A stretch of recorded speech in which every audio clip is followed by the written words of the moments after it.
We finished the record with No Doubt and Matthew, delivered the record to Interscope, and they said no. Now, this is the one you said they gave you $200,000 to do, which you had to fight to get the $200,000. Right. Okay. They said, no, maybe we should just go back to the original plan of having her as a solo artist. So I went home to England for Christmas, and I thought, this is over. Yeah, it's done. This is not going to happen. We're done. So I went back to work early January, walked into the office, and okay, what are we going to do with No Doubt? What are we going to do with the record? Were you thinking about how you're going to break it to the band, that they were going to like get dropped then at this point, or what? They phoned me up, and it felt like a nail in the coffin because they said, we want to fire our manager. He's not doing enough for us. And I said, listen, guys, this is a big mistake. You know, this guy's connected. He has connections with radio. If we get the right track, we could probably get some radio play to stimulate, you know, the launch of the record. I mean, this is not the time to fire a manager when you just finished the record. Now the label was they were growing a little tired of waiting for this to do well. And now here's the band on the other side saying, we want to get rid of our manager, which you think would put a monkey wrench in things further. So you're kind of fucked on both sides of this thing, right? Well, it sends the wrong message to the record company that you don't believe in your management. As I'll go to the manager and say, look, I did all I could. I'm sorry, but you're fired. He said, fuck. You had to deliver this to the manager? Oof. He said, can't you do anything? I said, I've drove down to Orange County, I sat with them for like 3 or 4 hours, and they're adamant. He said, something went on. He said, I'm walking out the door. He says, He says, what do you think happened with the band? I said, I don't really know. He says, well, I got another girl. I said, oh. I said, what's her name? He said, it's a girl named Alanis Morrissette. I said, who?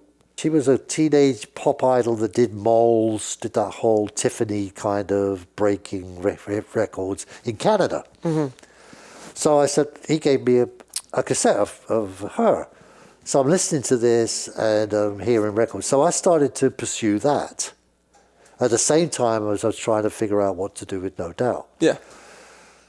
And what happened was I went to Matthew Wilder's place. He played me the finished record. We went through the tracks one by one. And I said, the only track that really, really sticks out to me is a song called Don't Speak. But it's a ballad. It doesn't really represent what the band is, especially if you're trying to brand the band in some kind of way. Yeah, that's the which the first record is the most important record. He said, well, there's a good, what about, Just a Girl?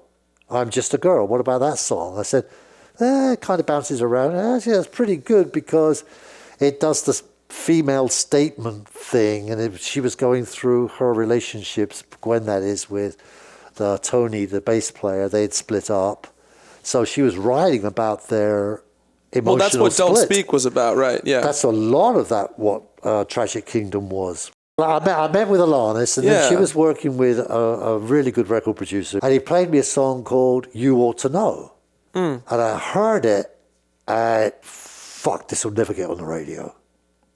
Because it's an angry female? Because it's an angry female doing this thing, but I thought, well, wait a minute, what's hard rock?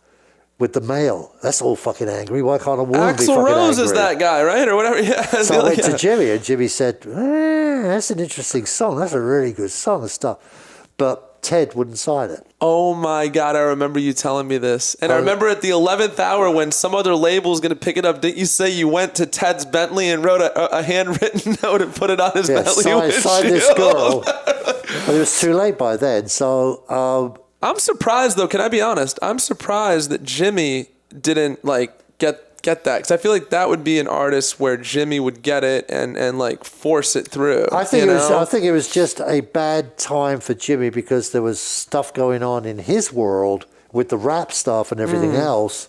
We were number one at one point to sign her, Alanis, and then we became number 2 or number 3, and I think it was Madonna's label, Maverick, that signed Alanis? Signed her.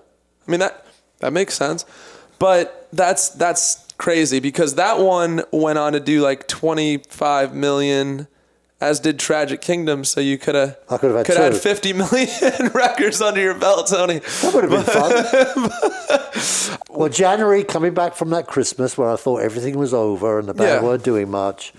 We had the finished record. It wasn't mixed. Right, and the manager had to be let go at this time as well. The manager was let go, so now we're back to that. Like, what the fuck are we going to do with No Doubt?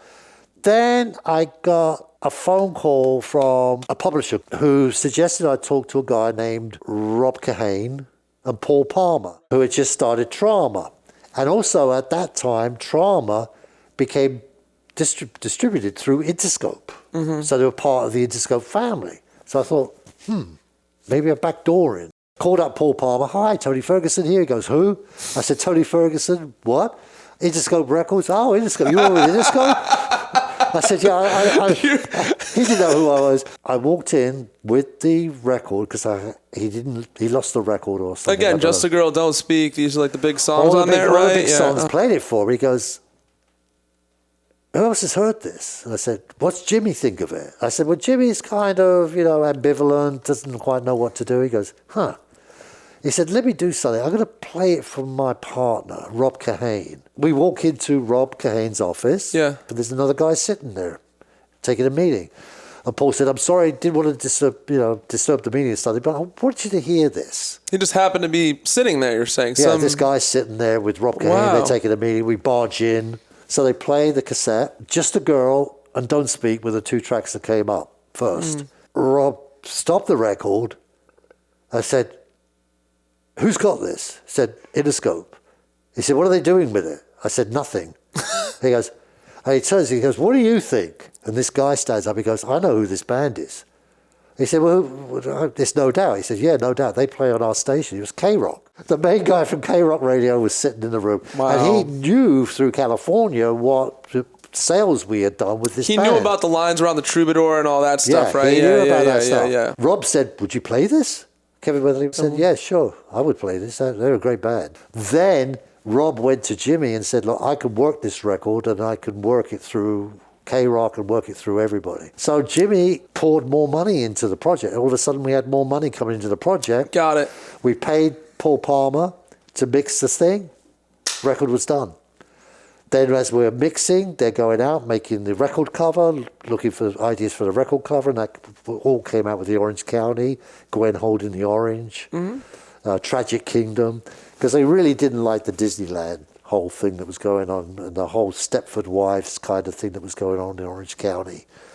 That's right, that was their little teenage pushback. Sure. And the rest is pretty much history. That's it. Yeah, we got it out, except MTV wouldn't play the video, and the video was amazing. The first video we made of Just a Girl was really, really good. But MTV wouldn't play it. Why wouldn't they play it? They didn't like her. They thought she was a flash in the pan. But then all they did eventually was play No Doubt videos. So what was the turning point? It just took off at radio, then they had to play it? Is that what happened? Yeah, it took off at radio, but also the radio guys were phoning MTV and saying, what the fuck are you doing? Crazy. This song's a hit. What's your problem? So they just got on late. They had to get... Okay, right. What about the movie Clueless? I mean, that was like a cultural phenomenon. I mean, I grew up when that movie was really happening. What was the impact, right? The impact that would have. Was strong. People were phoning up, trying to find out what that song was in this movie Clueless. Yeah, it caused some attention. Okay. And then things started to snowball. Everybody suddenly went, walking down the street, people said, great band, No Doubt, who 3 years ago were going... So